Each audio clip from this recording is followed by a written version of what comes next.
South China सी के बारे में तो आप बहुत सुन चुके होंगे कि वहां पर एक तरीके से एक वॉर चल रहा है। एक तरीके से काफी हिडन लड़ाइयां चल रही हैं कई देशों के बीच में। पर आज आपको इस पूरे इशू का विश्लेषण करके बताते हैं और यह बताते हैं कि कैसे ये एक कोल्ड वॉर चल रहा है और एक एक्चुअल वॉर में क्या यह रिजल्ट कर सकता है। आइए जानते हैं। Ladies and gentleman, boys and girls, मैं हूं आपका दोस्त, host, educator, mentor Sanghi sir, और आप सभी का स्वागत करता हूं रीच यूपीएससी पर। यदि आपने चैनल नहीं सब्सक्राइब करा है तो उसको सब्सक्राइब करें और साथ साथ बेल आइकन भी दबाएं। So cold war in the South China Sea, इसका जो कॉन्टेक्स्ट है वो ये है कि कई सारे देश साउथ चाइना सी पर अपना क्लेम डालते हैं क्योंकि वो एक रिसोर्स रिच रीजन है, जिस वजह से वो हमेशा सुर्खियों में बना रहता है। तो अभी क्यों वो सुर्खियों में है, देखिए। चाइना ने अनवेल करा the results of basic geological survey of South China Sea. China कुछ कुछ सर्वेस करवाता रहता है और क्लेम करता है कि कैसे ये चाइनीज टेरिटरी का पार्ट है, और यह भी दिखाता है कि उसके रिसोर्सेस को किस तरीके से चाइना अच्छे से एक्सट्रैक्ट कर सकता है। और दूसरी तरफ अभी हाल ही में यानी कुछ दिन पहले यूएस के कुछ मरीन शिप्स साउथ चाइना सी में देखे गए, जिसकी वजह से चीन ने यूएस पर एक इल्जाम लगाया है कि उन्होंने अंतरराष्ट्रीय स्तर की चीजों को डिस्टर्ब करा है। अंतरराष्ट्रीय स्तर पे जो क्लॉजेस हैं, जैसे यूएन क्लॉज जिसे बोलते हैं, जो ट्रीटी है, उसे वायलेट करा है। तो सबसे पहले जानेंगे साउथ चाइना सी के बारे में कि साउथ चाइना सी कहां सिचुएटेड है। ये सब आप लोगों के लिए जानना ये चीज जरूरी है। साउथ चाइना सी को पैसिफिक ओशन का एक्सटेंशन माना जाता है। आइए देखते हैं, लेट्स हैव अ लुक। ये देखिए, साउथ चाइना सी यहां पर है, इट इज ओवर हियर। इधर जो है फिलीपीन सी है, ये पूरा पैसिफिक ओशन है, दिस इज पैसिफिक ओशन। ये जो है ये इंडियन ओशन है, this is Indian ocean. Indian ocean से मलाका ऑफ स्ट्रेट, ये सिंगापुर है, यहां पर पड़ता है स्ट्रेट ऑफ मलाका, और ये ताइवान है, यहां पड़ता है स्ट्रेट ऑफ ताइवान। तो स्ट्रेट ऑफ मलाका से स्ट्रेट ऑफ ताइवान के बीच ये जो पूरी टेरिटरी है, इस टेरिटरी को साउथ चाइना सी की टेरिटरी कहा जाता है। यदि आपको पैसिफिक ओशन से इंडियन ओशन आना हो तो इकलौता रास्ता है साउथ चाइना सी। इसी वजह से अमेरिका को यहां पर इंटरेस्ट है, क्योंकि सारा ट्रेड या व्यापार इस जगह के थ्रू होता है। साउथ चाइना सी को जितने देश घेरते हैं, जितने देश सराउंड करते हैं, ये भी जान लीजिए। ये चाइना है, फर्स्ट कंट्री। फिर आता है ताइवान, जिसे आप रिपब्लिक ऑफ चाइना भी कहते हैं, आरओसी ताइवान। उसके बाद है Philippines, Indonesia, Singapore, Cambodia, Vietnam, Malaysia.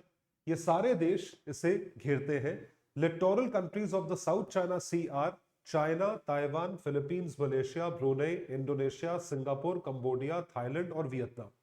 ये सारे देशों का नाम आपको पता होना चाहिए। ये इंपॉर्टेंट है प्रीलिम्स के लिए, एमसीक्यू में, ज्योग्राफी मैपिंग में ये पूछा जा सकता है।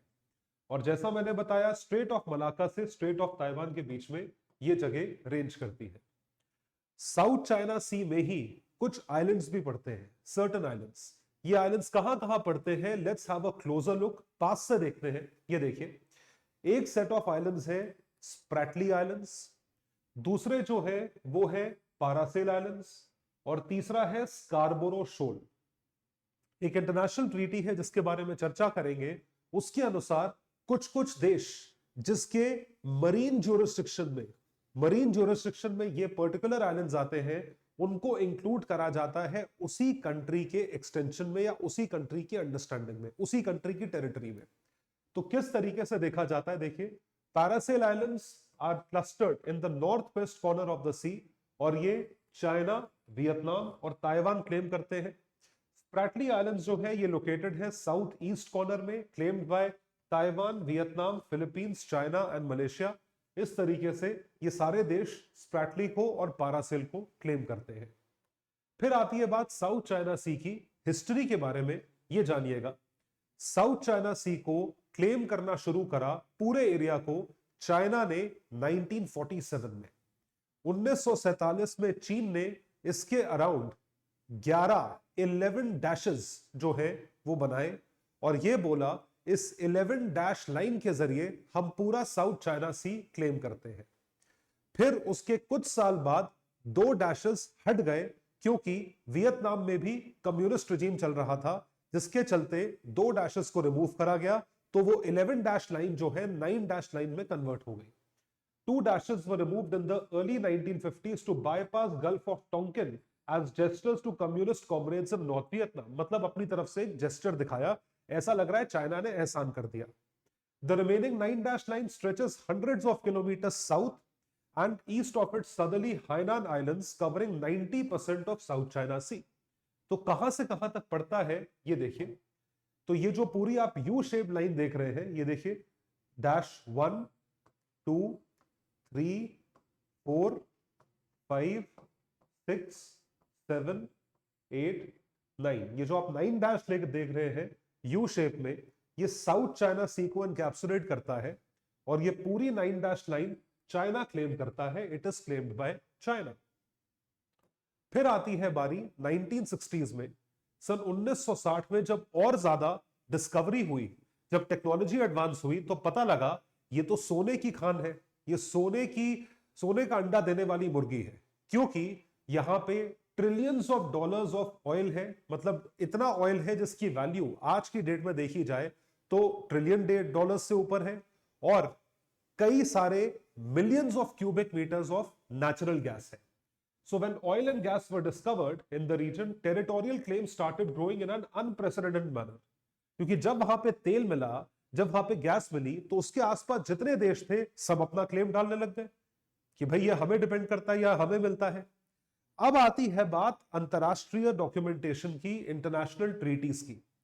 इंटरनेशनल ट्रीटी ऐसे में क्या कहता है, अगर कोई सी इस तरीके से कई सारे देशों के बीच में पड़े, तो इस सिचुएशन में अब साउथ चाइना सी में ये वियतनाम है, ये कंबोडिया है, ये मलेशिया है, ये सिंगापुर है, ये इंडोनेशिया है, ये फिलीपींस है, ये ताइवान है, ये वियतनाम है, तो कैसे क्लेम करेंगे, किस तरीके से क्लेम करा जाता है। 1994 में इन चीजों को देखते हुए एक कन्वेंशन आया, उसे कहा जाता है United Nations convention on law of Seas, sea का कानून यानी समंदर का कानून।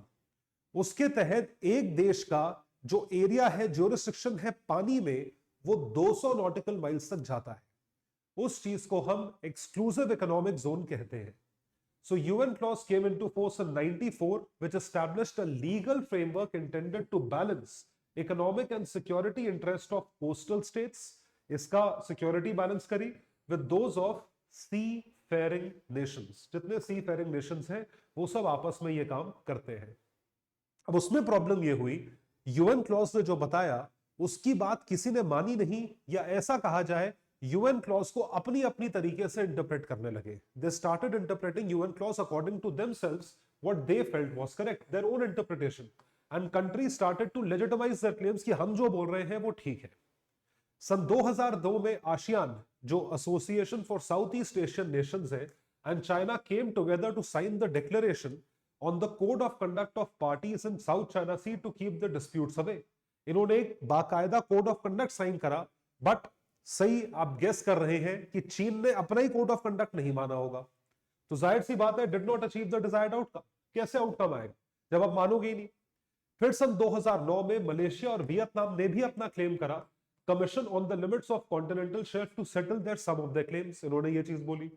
In response, China submitted a map containing the 9 dash line and specifically stated कि ये पूरा रीजन हमें बिलोंग करता है। तो किसी और के पास, मलेशिया, वियतनाम, कंबोडिया और किसी देश के पास इस चीज का होल्ड नहीं जाना चाहिए, ऐसा इनका कहना था। तो इस पूरे एरिया पे चाइना अपना क्लेम करता है, जैसे कि हर चीज में करता है। चाइना बोलेगा अरुणाचल प्रदेश हमारा है, नॉर्थ ईस्ट हमारा है, ये हमारा है, वो हमारा है, दुनिया भर की चीजें सब चाइना की है, एक दलाई लामा छोड़ के सब चाइना का है। तो साउथ चाइना सी भी चाइना की हुई, जाहिर सी बात है। अब बात आती है अमेरिका का इंटरेस्ट साउथ चाइना सी में क्यों है। देखिए, अमेरिका का कोई बॉर्डर नहीं है, कुछ मतलब ही नहीं है, इतनी दूर पैसिफिक ओशन के उस साइड अमेरिका है, इस साइड जो है वो साउथ चाइना सी है। लेकिन जितना ट्रेड है, जो मैंने आपको रूट दिखाया, पैसिफिक ओशन के द्वारा इंडियन ओशन में आने का एक ही रास्ता है, वो है साउथ चाइना सी के जरिए। और कितना ट्रेड होता है आपको जान के हैरानी होगी, ट्रिलियंस ऑफ डॉलर्स का ट्रेड होता है तो सोच के देखिए यूएस का कितना नुकसान हो सकता है अगर वो साउथ चाइना सी पे अपना होल्ड ना बना के रखे या साउथ चाइना सी को चाइना के पूरे ज्यूरिसडिक्शन में होने दे। अमेरिका का नुकसान है। So US has no claim but still it is highly critical of China's assertiveness.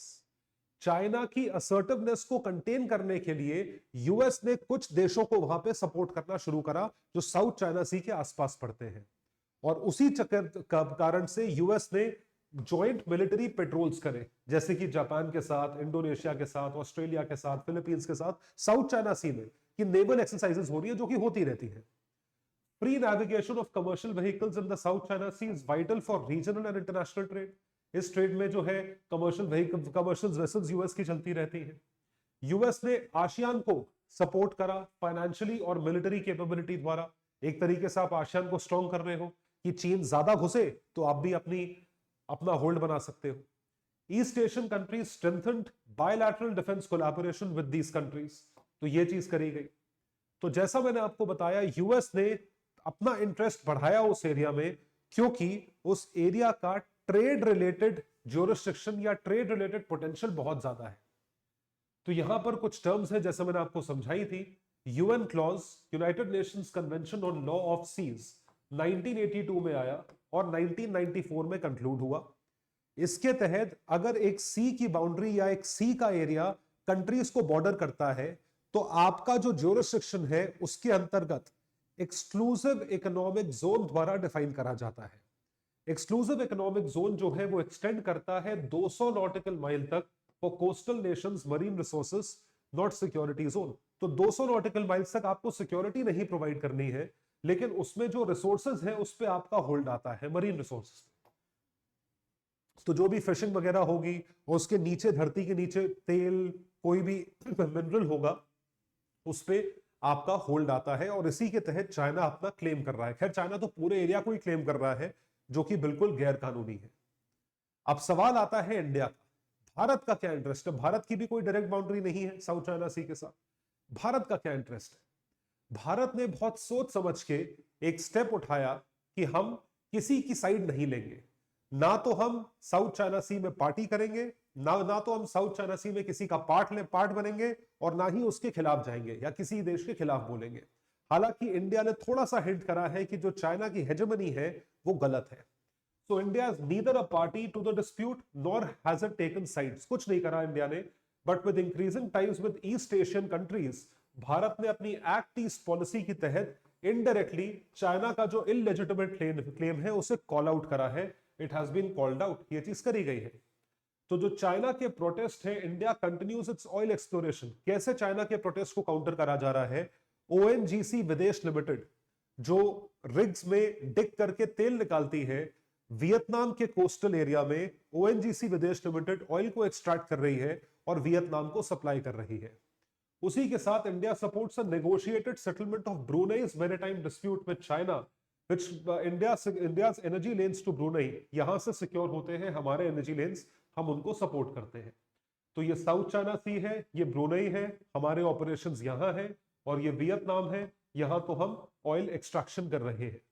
तो भारत ने अपनी प्रेजेंस बनाई है, भारत ने इस एरिया को पूरी तरीके से छोड़ा नहीं है। We are very much attached to this area, which means India hasn't left this area. और जो हमारे सी लेन्स ऑफ कम्युनिकेशन है वो मलाका स्ट्रेट से होते हुए साउथ चाइना सी से यहां जाते हैं। तो हमें इन सारे देशों की जरूरत है, खासकर ब्रुनेई की, फिलीपींस की, ताइवान की, और जाहिर सी बात है वियतनाम की। तो जैसा मैंने आपको बताया, 11 billion barrels of oil and 190 trillion cubic feet of natural gas and deposits in the South China Sea. Sea is home to rich fishing grounds, major source of income for billions of people across the region. तो इस वजह से उसकी importance है, लेकिन इस importance को जो है वो साउथ चाइना सी के वो सारे देश जो है वो क्लेम करने को तैयार है।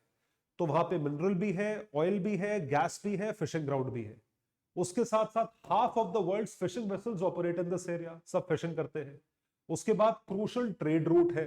तो UN conference on trade and development estimates that 21% of global trade, इस 21% ऑफ ग्लोबल ट्रेड की वैल्यू है $5 ट्रिलियन, जो transition through these waters and waters से होते हुए जाते हैं। तो ट्रेड क्रूज जो है $5.3 ट्रिलियन का है साउथ चाइना सी के थ्रू। नेचुरल रिसोर्सेज जो है वो 11 billion barrels of oil, 190 trillion cubic feet है। Fisheries 10% of the world's fisheries यहां मिलती है, तो largest and the richest fishing grounds. Annual trade shipping nearly 1/3 of world shipping, जिसकी value 11.3 billion dollars of worth of trade है। तो सोच के देखिए यहां पे क्यों इंटरेस्ट नहीं होगा, इन सारे देशों का इंटरेस्ट होगा। तो आसियान भी यही कह रहा है कि कोड ऑफ कंडक्ट को फॉलो करो जो हमने साइन करा, जो कोई देश फॉलो करने को तैयार नहीं है। No country is willing to follow, so our only solution to the dispute is follow the code of conduct. अब हाल ही में चीन ने कई तरीके से क्लेवरनेस दिखाई है, या ऐसा कहा जाए चालाकी करी है, गैर कानूनी कंस्ट्रक्शन करा है उस एरिया में। जैसे unfortunate conflicts in terms of economic interest and civilian matter, illegal construction, artificial islands बना रहे हैं, लाइट हाउसेस बना रहे हैं, पावर प्लांट्स बना रहे हैं, nuclear power plants on these fragile islands. आपको दिखाते हैं कहां पे, ये देखिए, have a look at this map. ये स्प्रैटली आइलैंड है, तो इधर Subi Reef, Fiery Cross Reef, Fiery Cross Reef, Gaven Reef and Mischief Reef, ये 4 रीफ्स हैं। ये जो है they are controlled by Beijing, Beijing control करता है।